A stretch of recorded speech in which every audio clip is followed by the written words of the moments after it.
इन्होंने आज एक बड़ा सम्मान बख्शा है गाजीपुर बॉर्डर को, जो कर्नाटक के आंदोलन के शहीद साथियों का जो शहीदी दिवस मनाते हैं, वो आज आकर के दिल्ली में संयुक्त मोर्चे के मंच से मनाने का जो उन्होंने फैसला किया है, इस फैसले के लिए मैं भारतीय किसान यूनियन और संयुक्त किसान मोर्चे की तरफ से आप सभी का और कर्नाटक के सभी किसानों का अभिनंदन करता हूं। साथियों, आज केवल बात भाईचारे की करूंगा, कोई भाषण की बात नहीं होगी। एक भाषा आप अभी सुन रहे थे जिसको हमारे साथी ट्रांसलेट कर रहे थे हिंदी में। हमारे संगठन के साथियों के लिए भाषा 30 साल से पुरानी नहीं है, 30 साल से लगातार सुन रहे हैं, लेकिन ये मौका संयुक्त किसान मोर्चे के आंदोलन का है, तो मैं सभी संयुक्त किसान मोर्चे के साथियों को बताना चाहता हूं, ये भाषा हिंदी भाषी किसानों को भले ही समझ में ना आती हो बहन, लेकिन 30 सालों में इतना जरूर अंतर पड़ा है कि ये भाषा हमें अपनी सी लगने लगी। ऐसा लगता है कि ये भाषा हमारी 1990 से बाबा टिकैत और प्रोफेसर नंजूडा स्वामी जी ने एक उत्तर और दक्षिण का ऐसा सेतु बनाया था, जिस सेतु के माध्यम से उत्तर से समस्याएं दक्षिण तक और दक्षिण से समस्याएं उत्तर तक मिलकर के इस दिल्ली सरकार से लड़ने का काम इस दिल्ली के मैदान पर किया करती। वो परंपरा आज जीवंत है चौधरी राकेश टिकैत जी के साथ और बहन चूंकि नंजूडा स्वामी जी के साथ। आपने ये जो संबंध, ये संस्कृति का जो मिलन आज तक आपने जारी रखा, और आज जो बड़ा एक मौका यहाँ पर आपने आयोजित किया, इससे भरोसा होता है कि इतने महत्वपूर्ण मौके भी जब किसान आंदोलन और संगठन के लिए आप समर्पित करेंगे तो भविष्य भी पीढ़ी दर पीढ़ी इसी तरह ये सामंजस्य बना रहेगा, ये मुझे भरोसा है। मैं धन्यवाद करना चाहूंगा कर्नाटक के साथियों का कि आज आपको अपने लोगों के साथ इस महान दिवस का मनाने का मौका होना चाहिए था, लेकिन फिर भी आपने यहां आकर के जो समय दिया है उसके लिए धन्यवाद। एक बात कभी कही जा रही थी हमारे वक्ताओं के द्वारा, जो अन्न अभी बहन कह रही थी चूंकि अन्न उपजाने से लेकर थाली तक पहुंचने तक का मामला था। यही समस्या है हिंदुस्तान में, केवल यही समस्या है कि अन्न उपजाने से लेकर थाली तक पहुंचने के बीच में जो एक सिस्टम था, उसने ही किसान को और उपभोक्ता को दोनों को बर्बाद कर।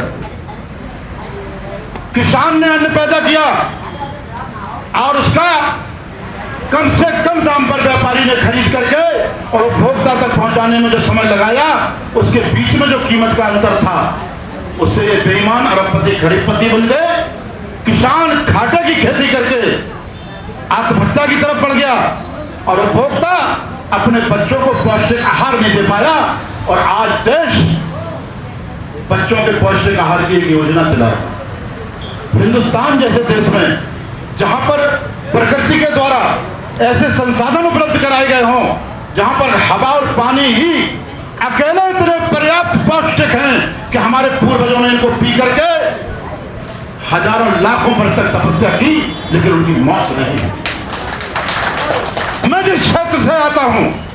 बुंदेलखंड से, हमारे बड़े भाई लंबरदार जी बैठे हुए, बुंदेलखंड क्षेत्र से आता हूं, वहां पानी की कीमत जानते हैं लोग। जहां आज भी 15 से 25 किलोमीटर दूरी से पीने का पानी सर पर रख के लाया जाता हो, हम जानते हैं पानी की कीमत, लेकिन वो स्वच्छ और सुंदर पानी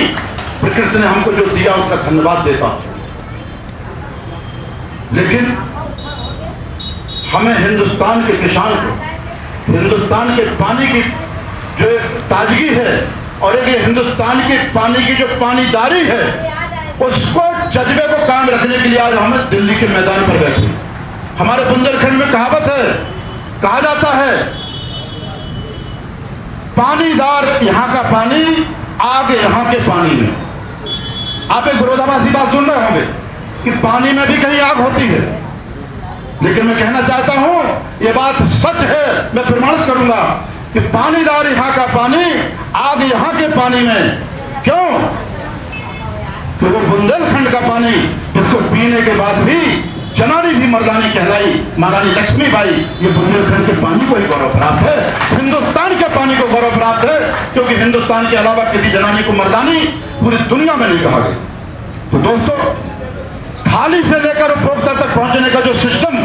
हिंदुस्तान को तबाह कर गया, इस मौजूदा सरकार ने सोचा कि इस तरीके को हम मॉडिफाइड करेंगे, इस तबाह करने के तरीके का हम विस्तार करेंगे और तबाह करने के तरीके में बहुत छोटे छोटे जो सिस्टम लगे हुए हैं इनको खत्म करके एक बड़ा सिस्टम लाएंगे, और उस बड़े सिस्टम का नाम है 3 कृषि कानून। उस सिस्टम को ध्वस्त करने के लिए बड़े बड़े उद्योगपतियों के बीच में किसान और उपभोक्ता को सौंपने के जो सिस्टम है उसको नष्ट करवाने के लिए आज हम लोग आंदोलनरत हैं। कर्नाटक से लेके दिल्ली तक का जो आज एक माहौल बना है, ये सुनिश्चित करता है कि कश्मीर से कन्याकुमारी हो, कच्छ से चाहे बंगाल की खाड़ी हो, हम सारे किसान एक साथ हैं, और तब तक इस हिंदुस्तान की धरती, इस हिंदुस्तान की राजधानी को नहीं छोड़ेंगे जब तक 3 कानून वापस और एमएसपी कानून नहीं बनेगा। और 2 नारे आज लगवाना चाहूंगा। 2 नारे तो हमारे महान किसान नेताओं के लिए हम लगाएंगे और 2 संगठनों के नाम क्षमा चाहते हैं। बाबा टिकैत अमर रहे, प्रोफेसर नंजूडा स्वामी अमर रहे, भारतीय किसान यूनियन जिंदाबाद, कर्नाटक राज्य रैयत संघ जिंदाबाद, संयुक्त किसान मोर्चा जिंदाबाद।